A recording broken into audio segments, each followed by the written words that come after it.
একটু আসছে প্লিজ একটু আসছে প্লিজ। বাংলা খাবার বলতে প্রথম কি মনে পড়ে, কোন স্মৃতিটা মনে পড়ে? কারণ এখন খুব অনেস্টলি বলছি, বাঙালি খাবার বলবো না সেই অর্থে, কিন্তু খাওয়ার রান্না আমি বলছি আমার মায়ের হাতের রান্না প্রথম মনে পড়ে। কারণ আমার মা সত্যি খুব ভালো রান্না করতেন, অসম্ভব ভালো রান্না করতেন।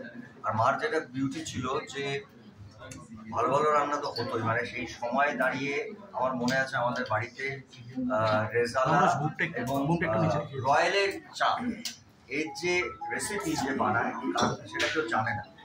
আমার বাবা এখান থেকে কলকাতা থেকে রয়্যালের চাপ বম্বে স্টাররা যারা আমাদের বন্ধু বান্ধব যারা ছিলেন তাদের জন্য তখন এত স্ট্রিক্ট ছিল না, এখান থেকে চাপটা পেয়ে যেত। সেই যে সে তাকে আমি হঠাৎ দেখি ছোট বাড়িতে হইচই, যত মাদের বোনরা আছে এরা সব থেকে জড়ায়ত হয়েছে। এবার জড়ায়ত হয়েছে কেন? রয়্যালের চাপে যে শেখ তাকে কিডন্যাপ করে বাড়িতে আনা হচ্ছে, সেখানে যে কিভাবে রয়্যালের চাপটা তৈরি হয়। তো আমি একটা না পুরো খাওয়া দাওয়ার ঘরানার বাড়ির একজন মানুষ আমি বলবো সেই অর্থে।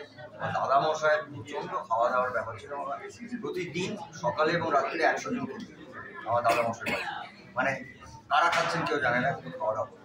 তো আমার প্রথমেই খাবারের যেটা মনে পড়ে সেটা মার হাতে খাবার। এবং আমি আবার বলছি, একটা সময় ছিল যেখানে আমরা ডিম বা চিকেন বা মাটন বা ফিশ খেতে পারতাম না। মা একটা ডিমকে নিয়ে এমনভাবে রান্না করতেন যেটা আমরা বাড়ির সবাই একটু ডিমের গন্ধ পাই, সেরকমভাবে রান্না করে আমাদের খাওয়াতে। সেটাও কিন্তু বুম্বাদার সামনে যখন এত বাঙালি খাবার পড়ে থাকে, তার যখন ঘ্রাণ যখন নাকে আসে, নিজেকে কন্ট্রোল করো কিভাবে? দেখো, কন্ট্রোলটা করি আমি একটাই কারণে, কারণ আমাকে প্রডিউসাররা পয়সা দেয়, আমাকে নিজেকে কন্ট্রোল করতে হবে। কাজটা করি প্রডিউসারদের জন্য, ছবির জন্য, দর্শকের জন্য। ওই জন্য ওটা কোনো এক্সট্রা কিছু করি না।